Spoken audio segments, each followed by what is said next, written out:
push now onto Charlotte Phoenix, and I tell you what, they're holding their ground pretty well right now. They managed to get one, they managed to get two as well, and here comes the SA Black looking to clean up as well. Metro the Goat with the Mastiff in hand. The Wraith though is going to win that fight as C9, they're also in the kill feed themselves. Yeah, C9 and Alpine are just mopping up anything they can see right now. Renegade's down to just 2, but Pow Pow is going to be able to at least bat up, as it is going to be a moment of slight respite for those teams who have worked their way into the circle. But as I say that, Pow Pow gets Pow Pound right to the ground, and now they'll win. They'll take down Renegades, and that's going to be another squad wiped off the face of World's Edge. Obey Alliance holding this high ground, holding this choke as well. They're going to be in a pretty good spot towards this end game. You can see they're going to have to move up a couple of feet, maybe under those tracks, which is going to allow that team, which is at the northern side by the respawn building, maybe to poke and maybe to prod them as they try and make that move in. However, they do have the Caustic Ultimate to cut off some ground, to maybe even obscure some of those lines of sight to make their move a little bit more simple. However, execution here, vital for them. It is absolutely vital, and one of the most difficult positions to play right now is probably C9. They've got to come from the tunnel, and they can be focused by letter E and Alpine, but it all depends on timing here. Because there's 4 squads, if you time things to perfection, you might be able to just worm your way in and successfully take down a couple of players, and we could just see an absolute brawl here. But Alpine certainly with priority positioning, but look at the armor. I'm hoping that Hill has something else to work with, and he's just holding the Grey for now, but they do have the Crypto, so that is going to be extremely important in taking down Gibby Bubbles here. 7 seconds, this round's closing. C9 going to have an interesting rotation. I think they're playing around that balloon. They're going to look to wait until teams engage, forced in, and they're going to take it as late as possible and try and land on an opportunity to third party or a little bit of space which is going to be created. And there it is. Here is the move now from Cloud9. They are going up into the clouds. A scary moment for them. How's it going to work out as they redeploy? They're going to take the high ground and they're going to stay here for as long as possible as the other teams might be forced to fight. 25 seconds to work with. You can take a little bit of high ground here, but that's still going to be out of bounds, so only 20 seconds. But the other teams, all the meanwhile, are probably going to have some sort of engagement. But Cloud9 say, no, we can actually drop. We can take a better positioning here. Not is going to have the devotion in hand as well. However, Naughty taking damage. Zach Mays is going to be forced to pop that battery, and he's going to be doing some big damage as well. And that's onto Alpine. Eurich will go down. Cloud9 now in position as the EMP comes out, but no. Stay Naughty is going to be the last player alive for them as Obey now make their move in as well.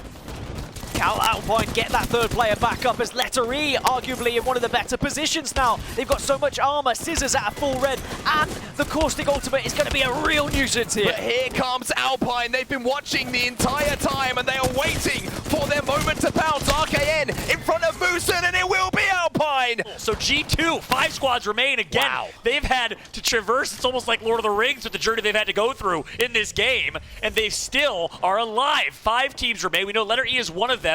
We know Kangarna and A, I believe, just got taken out. I'm not sure if that's for certain. So a couple of these teams at match point are in a good spot here. C9 has one of the highest win rates when they are in the top 10. And guess what? It's top 4. So I think that's a pretty good position. However, when you look at it, they are riding the outside of this alongside G2 on the bottom, a little bit of Wally catchers inside. And so the contest is from all angles here, low ground to high ground. Far west side, far east side. Who will claim victory? 6 kills to the name of Designful. G2 are putting on a masterclass. If they can just close this out, it would be a story for the record books.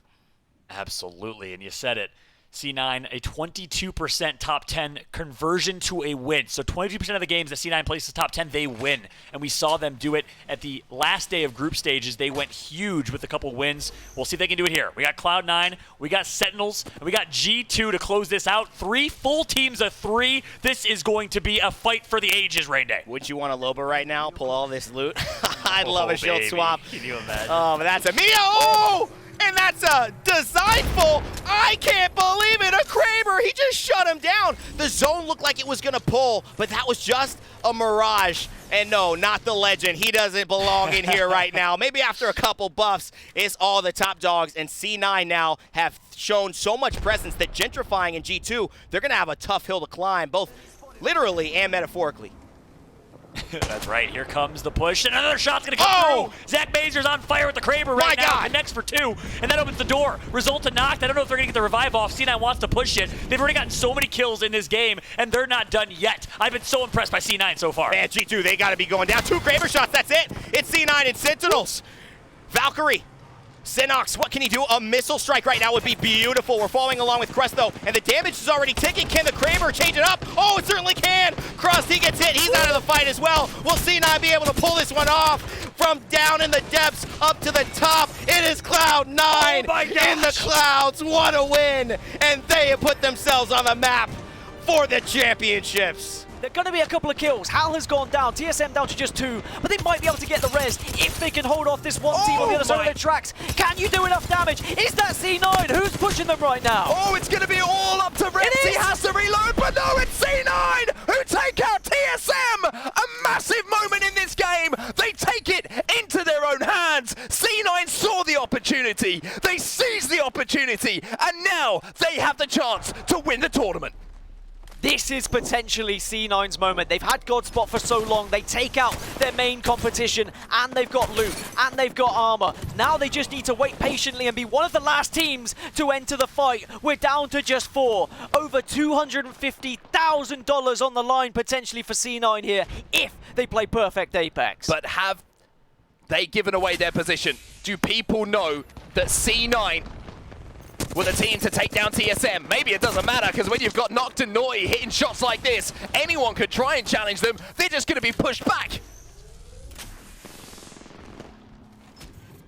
Silence across World's Edge as Cloud9 will move in. Championship potentially looming here, and they're playing it perfectly because all the other teams are fighting right now. C9 just wait, they watch the kill feed, and then they're going to dive in. Has anyone spotted that C9 is still alive in this lobby? Alpine moving in, they'll take down Liquid, or most of Liquid. 4 squads now remaining. Cloud9, this constant battle that's been going down between them and Alpine looks like it might continue, but there's another team around this corner, and Cloud9, once again, do not want to leave anything to anyone else. They want to win this on their terms. Have they been sniffed out though? Has anyone realized this? Cloud9, surely they've been keeping a keen eye on that kill feed. Cloud9 push in, and they're still raining hell upon the rest of the lobby. 6 goes down, and there's a couple of weak teams here. This could be the moment for C9. Massive for C9. Being aggressive, taking advantage of anything that's going to be given to them, and now they're going to jump pad as well. They're going to take the high ground in the low moments, and you can see in front of them Alpine. They're going to be forced to bubble. It's a risky play here from C9, but it could well be a tournament-defining one. I mean, if they win this fight, it's a 3v3, and there's only 2 people alive down low. They already took down 6, but 6 has gone back up. Cloud9 have to survive here. They bubble, they try and do what they can. Oh! Massive shot from Noct, and there's 2 squads left. C9, this would be a miracle. Noct, the last player alive. He hits the shot, but it's not enough. And ESA Black will send us to another game. My God. C9, not so close, but yet so far. It would be so TSM to come through, and when no one expects it, turn the heat up to number 12 out of 10 and say, this is our day. We are the 10 times. But Cloud9 had put on such a show, such a performance. ESA whiteout. It's 4 squads left. It looks like we might have a champion here. TSM still alive. The shield swaps are coming through. Snipedown's gonna knock Impulsive Dream. Retzi takes out Rocker, so TSM fully alive. We have a TSM versus Cloud9 fight potentially for the win here. Sentinels, though, can play spoiler. What a shot. They took down Hal. He armor swapped real quick, but that's the blue. They can get you the win. It's Sentinels, it's C9, it's TSM. 2 can win, 1 can play spoiler. This comes down to the wire. I cannot wait to see this. This is what competitive Apex Legends is all about. You have to take a moment to let things settle. 13 seconds remain until the ring will slowly close to a victor of the ALGS Championships or Sentinels keeping their dreams alive. 3 teams, 3 corners of the map. The ring is pulling fairly center to all of them, so no clear advantage right now. It all comes down to who can hit their shots. End this moment with 2 minutes left in the game. Sentinels could play hero for this lobby, even more so than ESA Black, because they just had to go against 1 match point team. Sentinels have to go against 2, and so far they're doing a pretty good job of it. Crust, he's out of line of sight. And they do have high ground, especially if they push to the left side and maybe play Spoiler first to C9. They would put TSM in a pretty tough position as they rotated forward, but it looks like TSM, they might be having to push towards Cloud9 first. That's right. Sentinels has one of the lowest win percentage conversions, though, in late game. They're not a great late game team. We'll see what they can do, though. Nocta's going to go down. Oh. Cloud9 down to 2 members. Zach Mazer flying and soaring through the sky, but Cloud9 is out. TSM versus Sentinels for the championship. It all comes down to this. This could be it. TSM, like we said, turn the heat up to 12. Can they do it? TSM Imperial How is the EVA 8 for the victory. No. Sentinels! Oh, they stop it all. We're going to another game. Sentinels. What a moment this could be. Renegades overlooking everything. What a play from them. Bottom 20 as well. Still involved as well, and what a story that would be.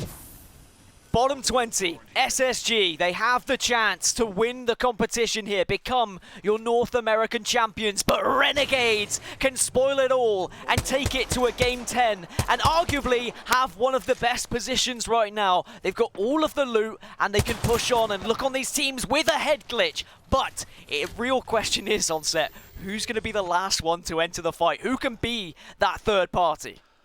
Renegades have to try and force these two teams to fight. I don't know how they're going to do it, but they have to try and get them to engage and then be that third party.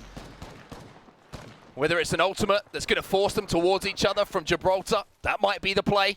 Whether it's damage being initiated, which forces one team to think, hey, we can pick up these kills and maybe take the position from SSG. Well, it all comes down to this. The zone is moving. And all of these three teams have a chance to do something special. 2 of them to win it all down and 1 of them to play spoiler.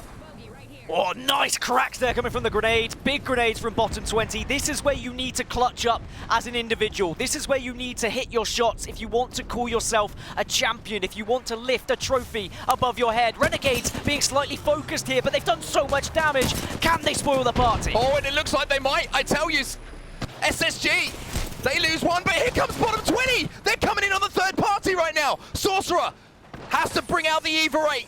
Space Station were not taken down. And at the moment, it's a game of peekaboo. And it looks like the move has been made now from Renegades to move in. They will be able to reset here, but no. Here comes bottom 20. What a story it would be. It's all down to Pow Pow. Can he get it done for Renegades? Bottom 20 will